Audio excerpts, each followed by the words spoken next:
ओम नमः सिद्धेभ्यः।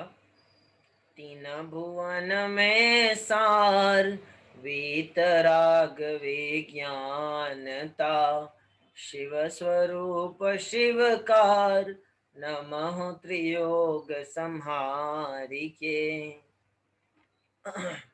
पंडित दौलत राम जी रचित ये छह ग्रंथ की अंतिम ढाल, छठवीं ढाल का अध्ययन हम यहाँ पर कर रहे हैं। स्वरूपाचरण चारित्र की चर्चा कल तक हमने छंद क्रमांक 8, 9 और 10 के आधार से यहाँ पर की। तीनों छंदों में अनुभूति के काल में कैसा आत्मा अनुभव में आता है उसको कुछ शब्दों में समझाने का प्रयास किया गया। शब्दों में पहले ही कह चुके हैं, 9 नंबर छंद में कहा था वचन विकल्पों में वह नहीं आता, है ना। वो वचन विकल्पों में नहीं आता, फिर भी उसे वचनों के माध्यम से समझाने का प्रयास किया जाता है। क्यों? क्योंकि वाणी ही हमारे पास समझाने का माध्यम है। शास्त्र हैं तो वो भी वाणी का ही रूप है। बिना ध्वनि, बिना वाणी के हम किसी को कोई बात समझा नहीं सकते। आचार्य कुंद कुंद देव समय सार में गाथा क्रमांक 8 के आधार से कहते हैं, व्यवहारी जनों को समझाने के लिए व्यवहार नय का उपयोग करना पड़ता है। जिसको जिस रीति से समझ में आता है उसको उस रीति से समझाना पड़ता है। हमें वाणी के माध्यम से समझ में आता है तो हमें वाणी के माध्यम से समझाने का प्रयास किया जाता है, परंतु वाणी की अपनी मर्यादा है। उसमें पूरा का पूरा आत्म स्वभाव झलक नहीं सकता, समझाया नहीं जा सकता। तो भी थोड़ा प्रयत्न करते हुए दौलत राम जी ने 3 छंदों में उसकी चर्चा की। अब अगर अपन गुणस्थान की अपेक्षा से विचार करें, जैसा मैंने कल भी कहा था, मुनि अवस्था के गुणस्थान छठवें गुणस्थान से प्रारंभ होते हैं। 6 से लगाकर ऊपर के गुणस्थान मुनि अवस्था के। अगर सामान्य पन्ने कहें तो 12वें गुणस्थान तक मुनि दशा, उसके बाद केवल ज्ञानी दशा प्रकट हो जाती है 13वें और 14वें में। लेकिन चूंकि अरहंत भगवान 13वें गुणस्थान वालों को भी परम गुरु के नाम से बुलाया जाता है, उनको भी साधु के भेदों में शामिल किया गया है। इसलिए चाहें तो आगे के समस्त गुणस्थानों को मुनिराज के गुणस्थान, साधु का गुणस्थान कहें तो कोई आपत्ति नहीं है। छठवें गुणस्थान से प्रारंभ होने वाली मुनि दशा में शुद्धोपयोग का प्रारंभ छठवें गुणस्थान से नहीं होता, जबकि 7वें गुणस्थान से होता है। छठवां गुणस्थान पूर्णतया शुभोपयोग का गुणस्थान है। यहाँ 1 सेकंड, 1 समय के लिए भी आत्मा का अनुभव नहीं है। आत्मा का अनुभव 7वें गुणस्थान से प्रारंभ होता है। इसलिए छठवें गुणस्थान वर्ती मुनिराज जब जब आत्मा का वेदन अनुभव करते हैं तब तब वे 7वें गुणस्थान में जाते हैं। इसलिए कई बार ऐसा कहा जाता है कि ज्ञानी मुनिराज प्रत्येक दिन में असंख्यात बार छठे और 7वें का झूला झूलते हैं। क्यों झूलते हैं? क्योंकि क्षण क्षण में अंतर्मुख होकर सिद्धों से बातें करते हैं। वो क्षण क्षण में जो अंतर्मुख होने का काम है वो 7वें गुणस्थान में होता है। अब एक कुछ अलग विषय शायद बहुत से लोगों को ध्यान भी हो सकता है। जो 7वां गुणस्थान है जिसका नाम है अप्रमत्त विरत गुणस्थान, उस 7वें गुणस्थान के गौमट्टसार आदि करणान योग के ग्रंथों में 2 भेद किए गए। 2 भेद कौन कौन से 2 भेद? तो उनके नाम कुछ इस तरह से हैं, सातिशय अप्रमत्त विरत और स्वस्थान अप्रमत्त विरत। क्या क्या कहा? सातिशय अप्रमत्त विरत और स्वस्थान अप्रमत्त विरत। इनका मतलब क्या होता? अगर हम परिभाषा ढूंढेंगे थोड़ा कठिन हो जाएगा, हम सामान्य अर्थ समझते हैं। सातिशय अप्रमत्त और स्वस्थान अप्रमत्त। स्व यानी अपने, स्थान माने जगह। जब कोई जीव 7वें गुणस्थान में जाता है और वहां से लौटकर फिर 6वें में आ जाता है, फिर 7वें में, फिर 6 में, फिर 7वें से फिर 6 में, ये जो उसी जगह पर घूमना हो रहा है, इसे कहा जाता है स्वस्थान अप्रमत्त। अपनी जगह से आगे नहीं बढ़ा, वो कहाँ रहा, वहीं का वहीं रहा। असंख्यात बार छठे सातवें का झूला झूला, फिर भी रहा तो वहीं का वहीं। स्वस्थान अप्रमत्त इसे कहा जाता है। और कोई मुनिराज उग्र पुरुषार्थी होते हैं और वे सातवें गुणस्थान से सातिशय अप्रमत्त दशा को प्राप्त करते हैं। यानी सातवें गुणस्थान का दूसरा भेद, स अर्थात सहित, अतिशय अर्थात विशेषता, विशेषता के साथ जो सातवां गुणस्थान होता है उसे सातिशय अप्रमत्त गुणस्थान कहते हैं। इसकी क्या खासियत है?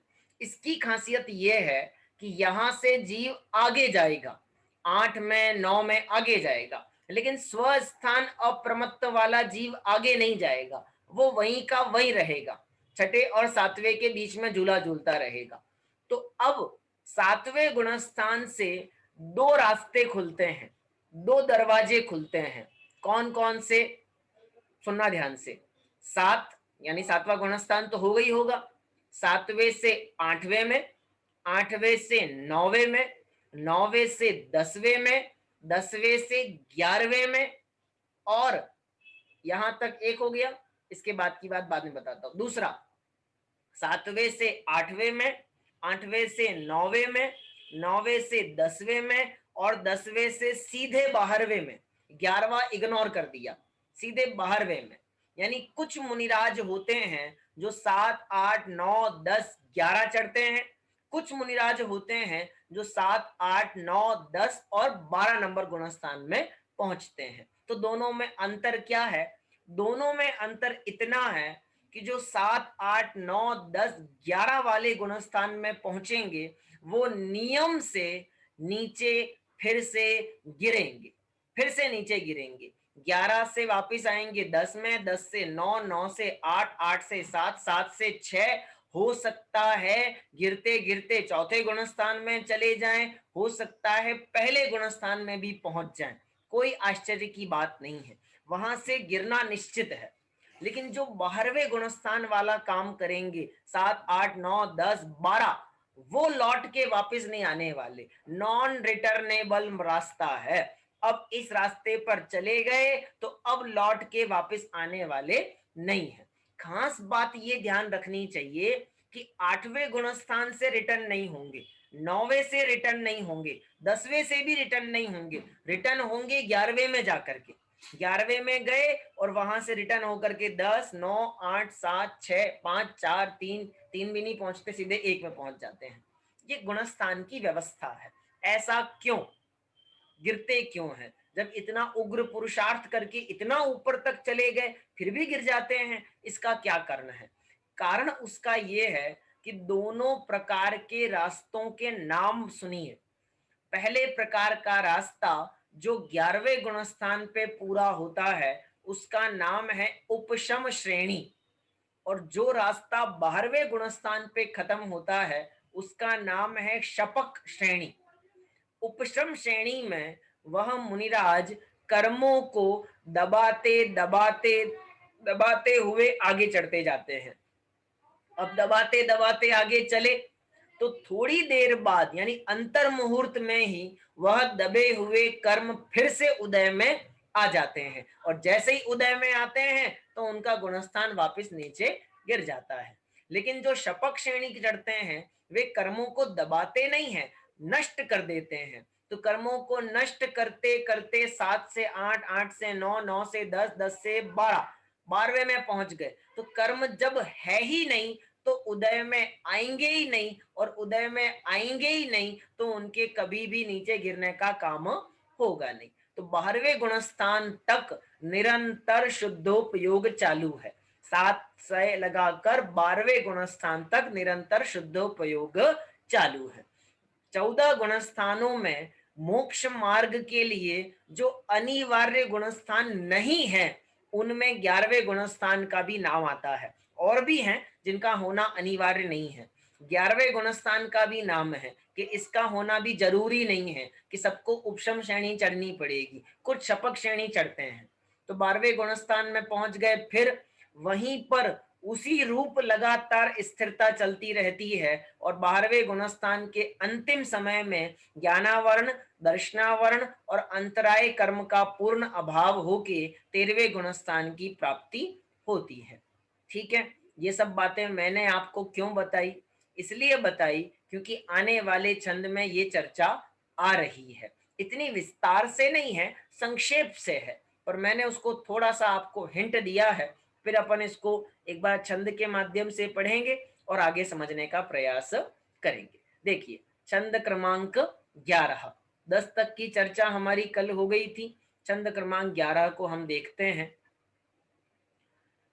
यो चिंत्य निज में थिर भये, तिन अकथ जो आनंद लयो, सो इंद्र नाग नरेंद्र वा अहम इंद्र के नाही कयो, तब ही शुक्ल ध्यानाग्नि करी चौगाति विधि, कानन दयो सब लख्यो, केवल ज्ञान करी भवि लोक को शिव मग कयो।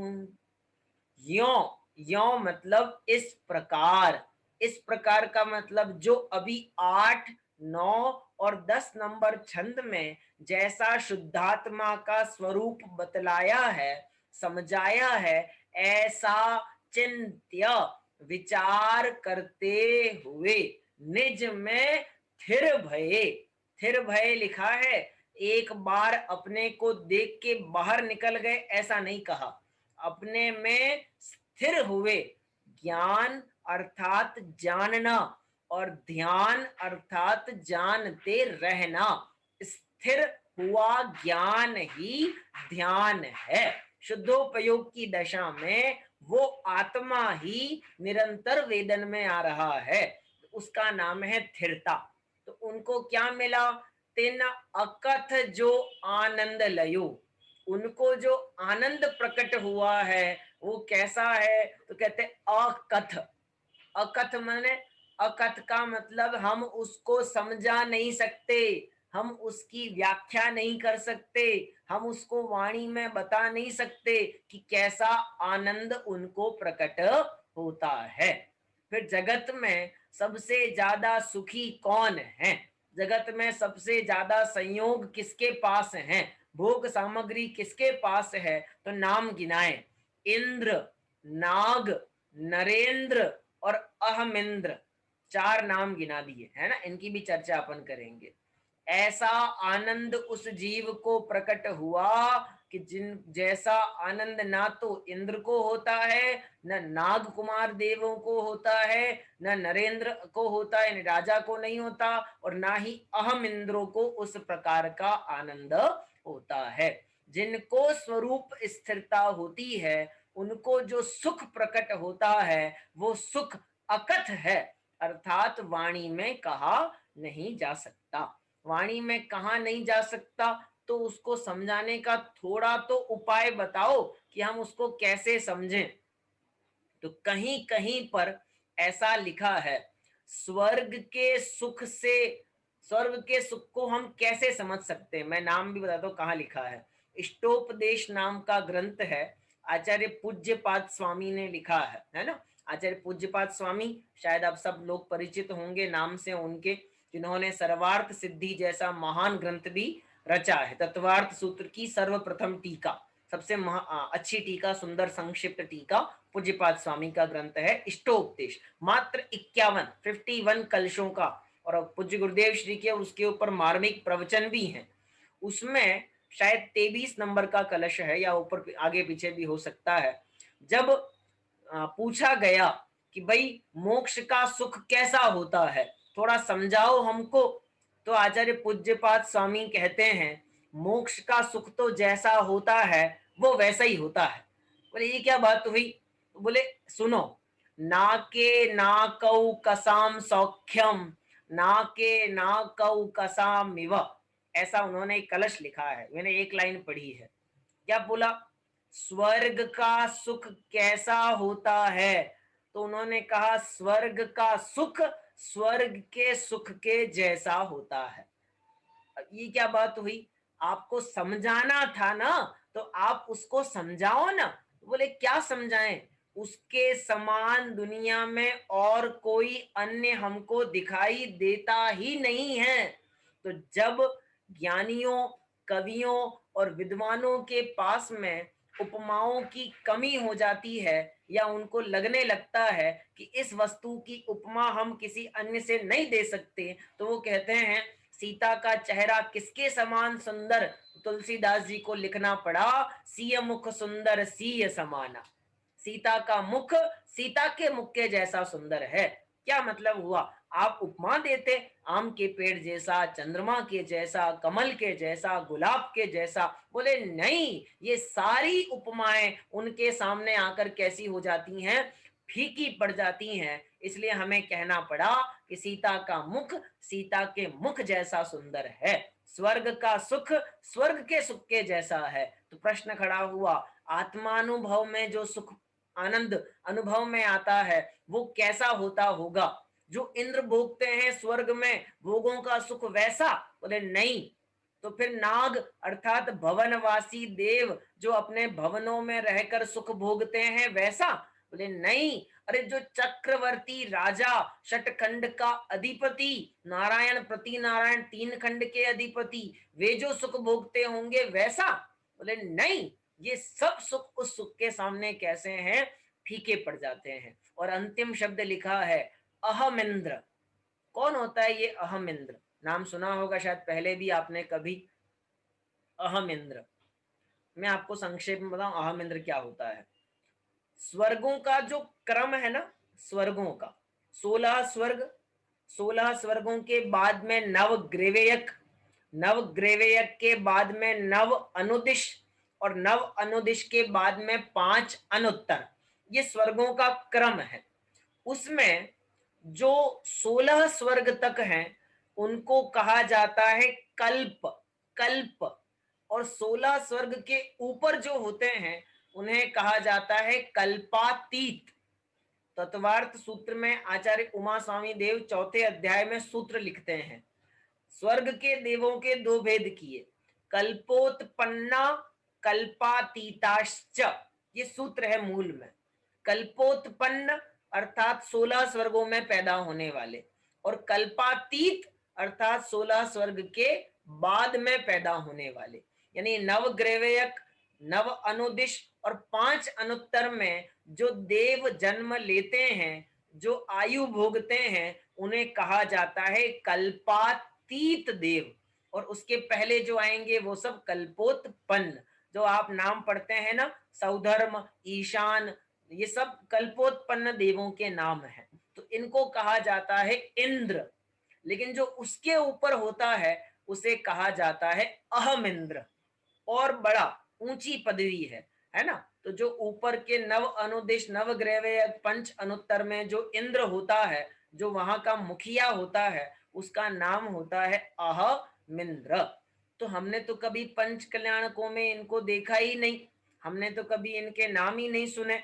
इसलिए नहीं सुने क्योंकि पंच कल्याणकादि में आने का विकल्प इन देवों को नहीं होता।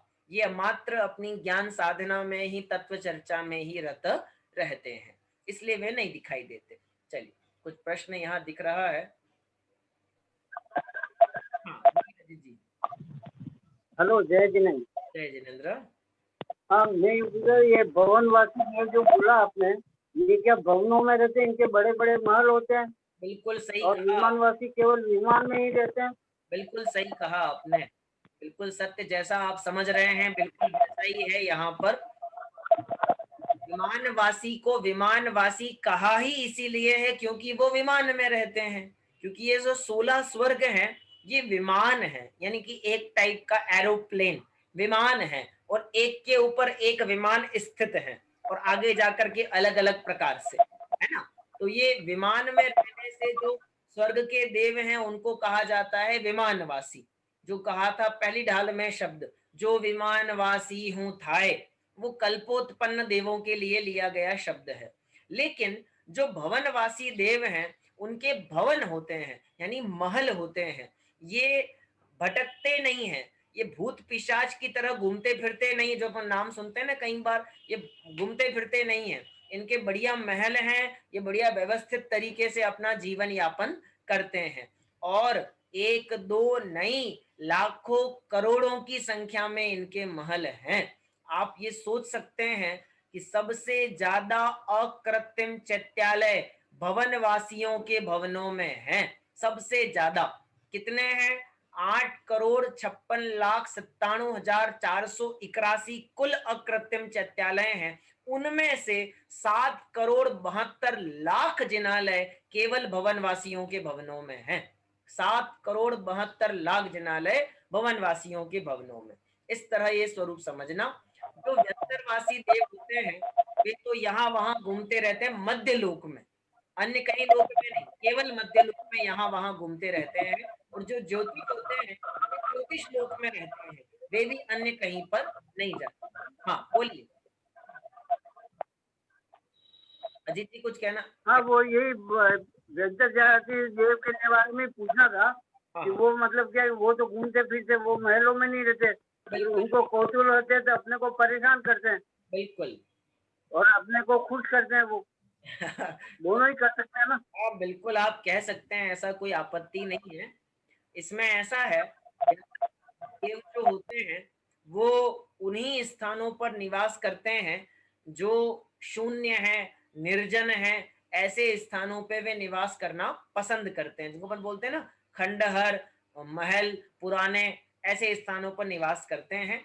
वैसे सामान्यतया वे किसी को परेशान नहीं करते, परंतु कुतूहलवश अर्थात थोड़ी मस्ती मजाक करने के लिए वे करते हैं। और इसमें निमित्त बनता है उस जीव के पाप का उदय। उस जीव के पाप का उदय होगा तो वे उसे परेशान करेंगे, और पाप का उदय नहीं होगा तो कोई किसी को दुखी सुखी करने में समर्थ नहीं है। एक प्रश्न और यहाँ शायद रेखा जी का दिख रहा है। हाँ रेखा जी बोलिए। ये भवनवासी जो होते हैं वो सम्यक दृष्टि देव होते हैं? नहीं होते, सिर्फ वैमानिक देव ही सम्यक दृष्टि होते हैं।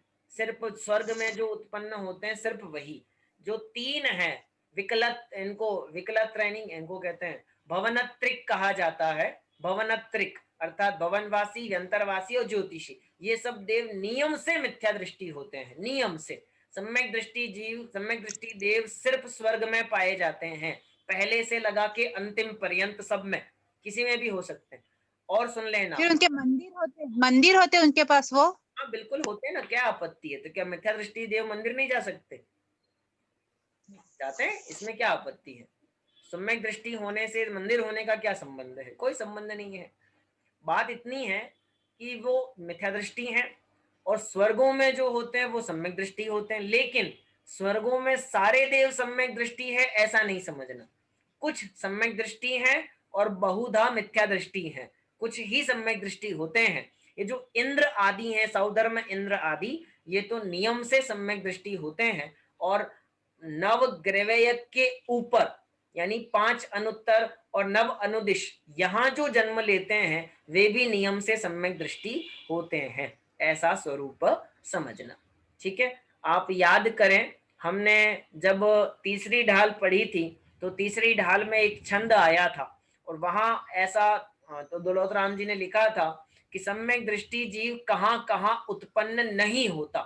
तो वहां लिखा था उन्होंने, प्रथम नरक बिन षट भू ज्योतिषवान भवन षड नारी, थावर विकल त्रय पशु में नहीं उपजत सम्यक धारी।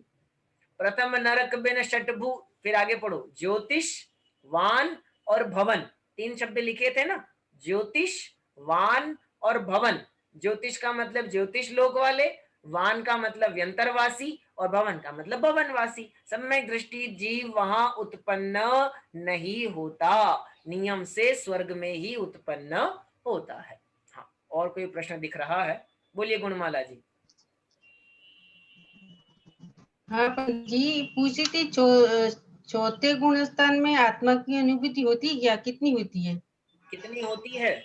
और ये प्रश्न भी बड़ा अच्छा है, लेकिन इसकी तार्किक मीमांसा अलग बात है। जो सामान्य प्रचलन में है अभी तक वो ये है कि चौथे गुणस्थान में हर 6-6 महीने के अंतराल में अधिकतम 6-6 महीने के अंतराल में आत्मा का वेदन होता है, और वो केवल अंतर मुहूर्त मात्र के लिए होता है, लघु अंतर मुहूर्त मात्र के लिए होता है। थोड़ी देर का वेदन है और उसके बाद में वो अनुभूति छूट जाती है। सम्यक दर्शन छूट गया ऐसा हम नहीं कह रहे हैं। आत्मा का वेदन थोड़ी देर के लिए होता है और उसके बाद पुनः वह जीव सामान्य जीवन यापन करता है, और फिर प्रयत्न करे तो हो सकता है अगले दिन, हो सकता है उसी दिन, हो सकता है 15 दिन, हो सकता है 1 महीना, पर अधिकतम 6-6 महीने में उस जीव को आत्मा का वेदन होता है। क्योंकि उसका प्रयोजन भी बताया, अनंतानुबंधी कषाय का वासना काल, सॉरी, अप्रत्याख्यानावर्णी कषाय का वासना काल 6 महीने का है, इसलिए 6-6 महीने में उसको आत्मा का वेदन होता ही होता है। जो ऊपर चलेंगे थोड़ा सा 5वें गुणस्थान में, तो हम कहेंगे 15 दिन में उसको वेदन होता है। जब हम 7वें गुणस्थान के पास जाएंगे तो 6ठे और 7वें में अंतर मुहूर्त में वेदन होता है। हर अंतर मुहूर्त में मुनिराज को अंदर और बाहर का झूला झूलते हैं। 5वें गुणस्थान में कम है और चौथे गुणस्थान में और कम है, ऐसा स्वरूप समझना। क्योंकि ये जो विषय है ये विद्वानों के बीच में एक मतभेद का विषय है। कई मुनिराज, साधु और कई विद्वान इस बात से समर्थन नहीं रखते कि चौथे गुणस्थान में आत्मानुभूति होती है, और कई विद्वान इस बात का समर्थन करते हैं। पंडित टोडरमल जी ने स्पष्ट उल्लेख किया है। हाँ जी, कुछ कहना चाह रहे हैं?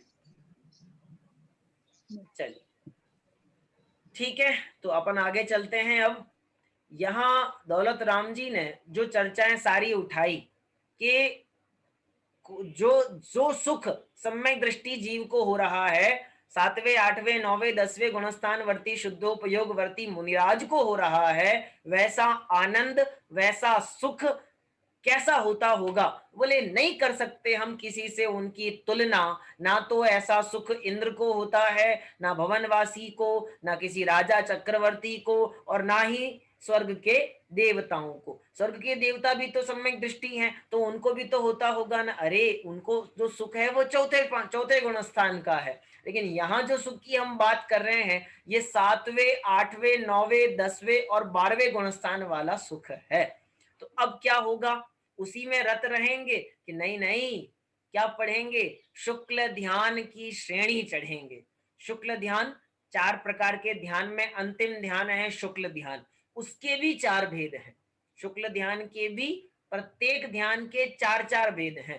तो शुक्ल ध्यान के 4 भेदों के नाम कुछ इस तरह मिलते हैं: पृथकत्व वितर्क, एकत्व वितर्क, सूक्ष्म क्रिया प्रतिपाती और व्युपरत क्रिया निवर्तनी। एक एक पाया वो मुनिराज चढ़ते जाते हैं और अपने केवल ज्ञान की ओर उन्मुख हो जाते हैं। यहाँ दौलत राम जी लिखते हैं, तब ही शुक्ल ध्यानाग्नि करि चौगाति विधि कानन दयो। जब वो उस सुख का निरंतर भोग करते हैं तब शुक्ल ध्यान की अग्नि जला करके 4 गाती विधि मतलब कर्म, 4 गाती कर्म रूपी कानन मतलब जंगल, और दहयो का मतलब जला दिया। जंगल जला दिया। कौन सा जंगल? 4 गातिया कर्म रूपी वन को उन्होंने जला दिया। अर्थात शुक्ल ध्यान की अग्नि जलाकर 4 गातिया कर्मों का क्या कर दिया? अभाव कर दिया। और जैसे ही 4 गातिया कर्म का अभाव हुआ वैसे ही क्या प्रकट हुआ? सब लख्यो केवल ज्ञान करी। क्या प्रकट हुआ?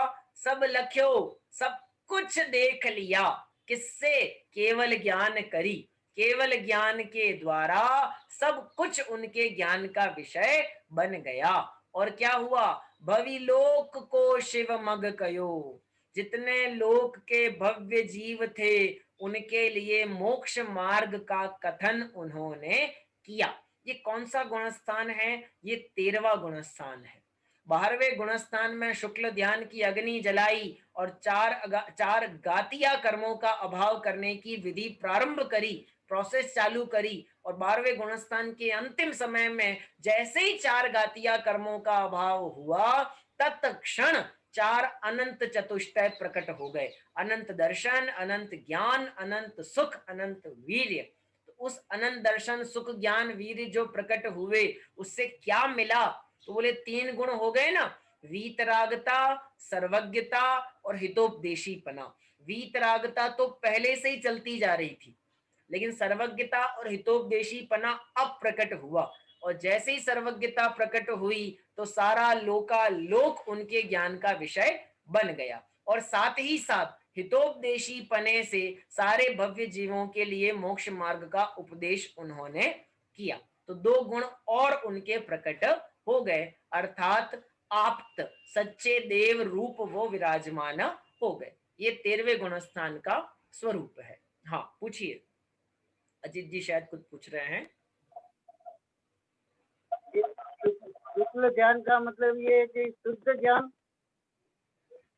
हाँ, शुक्ल ज्ञान का मतलब शुद्ध ज्ञान, या फिर थोड़ा इसका स्पष्टीकरण वापस कर दीजिए। बहुत बढ़िया, मैंने बताया ही नहीं, स्पष्टीकरण क्या करूं? मैंने कहा ही नहीं कि क्या होता है। ध्यान 4 प्रकार के होते हैं।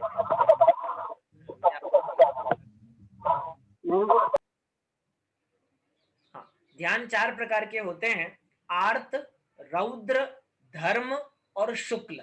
इनमें से 2 ध्यान को तो बिल्कुल अशुद्ध कहा, अशुद्ध, और 2 को शुद्ध कहा। उसमें भी आर्त और रौद्र तो अशुभ ध्यान है, धर्म ध्यान शुभ ध्यान है, और शुक्ल ध्यान वो शुद्ध ध्यान है। क्या कहा? अशुभ, शुभ और शुद्ध। आर्त और रौद्र को डाला अशुद्ध के खाते में, अशुभ के खाते में, धर्म ध्यान को डाला शुभ के खाते में, और शुक्ल ध्यान को डाला शुद्ध के खाते में। यानी जो जीव 7वें 8वें गुणस्थानवर्ती शुद्धोपयोग में रत रहते हैं वे शुक्ल ध्यान चढ़ते हैं, शुक्ल ध्यान को धारण करते हैं। धर्म ध्यान का अर्थ होता है ये जो धर्म की क्रियाएं हम सब करते हैं, अर्थात देव पूजा, गुरु उपासना, स्वाध्याय, संयम, तप, दान, व्रतादि आदि, इनको व्यवहार से धर्म ध्यान कहा जाता है। व्यवहार से, निश्चय से उनमें रत जो हमारा उपयोग है, जो हमारा ज्ञान है, उसका नाम निश्चय से धर्म ध्यान कहलाता है। अर्थात मुनिराज अपने स्वरूप का वेदन करने के लिए आहार, निहार, विहार, उपदेश, दीक्षा आदि जो विधि बाहर में पालते हैं वो व्यवहार से धर्म ध्यान है, और उनकी जो विशुद्धता अंतरंग में बढ़ रही है उसका नाम निश्चय से धर्म ध्यान कहलाता है। लेकिन जब वह ध्यान या उपयोग एकाग्र चित्त होकर के अन्य सब विकल्पों का त्याग करके केवल अपने में लीन होने का प्रयत्न करता है तब वह शुक्ल ध्यान कहलाता है। शुक्ल ध्यान अर्थात सफेद, शुक्ल का मतलब सफेद, सफेद का मतलब जिस पर किसी भी प्रकार का रंग नहीं चढ़ा हुआ है, सब प्रकार के मलों से रहित, समस्त विकारी और अविकारी दोनों प्रकार के परिणामों से रहित जो ध्यान है उसका नाम शुक्ल ध्यान कहलाता है। ये शुक्ल ध्यान की श्रेणी चढ़ती रहेगी, 12वें गुणस्थान में भी है, 13वें में भी है और 14वें में भी है। जब तक मुक्ति नहीं हो जाती तब तक शुक्ल ध्यान के पाए आगे आगे चढ़ते रहेंगे। इसके लिए एक भजन है, आप लोगों ने कई बार पढ़ा होगा, शायद रंगमा के अंदर आता है, या भजन में भूल रहा हूँ थोड़ा सा, याद दिला दूंगा, याद आएगा तो। शुक्ल ध्यान का दूजा पाया, प्रभु ने केवल ज्ञान उपाया, अंतर में आनंद आयो। ऐसे करके जो भजन है उसमें पूरा एक एक ध्यान का नाम लेकर के बताया गया कि शुक्ल ध्यान के पहले पाए में ये काम हुआ, दूसरे पाए में ये काम हुआ, तीसरे में ये हुआ और चौथे में ये हुआ। तो एक एक करके आगे आगे चलते हैं। यहाँ ये समझना कि 12वें गुणस्थान के अंतिम समय में जब वह ध्यान स्थिर रहा, शुक्ल ध्यान का दूसरे नंबर का स्टेप चढ़ा, एकत्व, वितर्क, शुक्ल ध्यान, उस ध्यान में उस जीव ने 4 गातिया कर्मों का अभाव किया। चूंकि 12वें गुणस्थान का नाम है क्षीण कषाय। अभी देखो यहाँ मीटिंग तो पूरी होने वाली है, मैं आपको संक्षेप में और इस बारे में कल और समझाऊंगा कि क्या कहना चाहते हैं। 12वें गुणस्थान में कषाय का तो पहले ही अभाव हो गया था पूरी तरह। बचा क्या? बचे हैं 3 गातिया कर्म, ज्ञानावर्णी, दर्शनावर्णी और अंतराय। मोहनीय तो पहले ही खत्म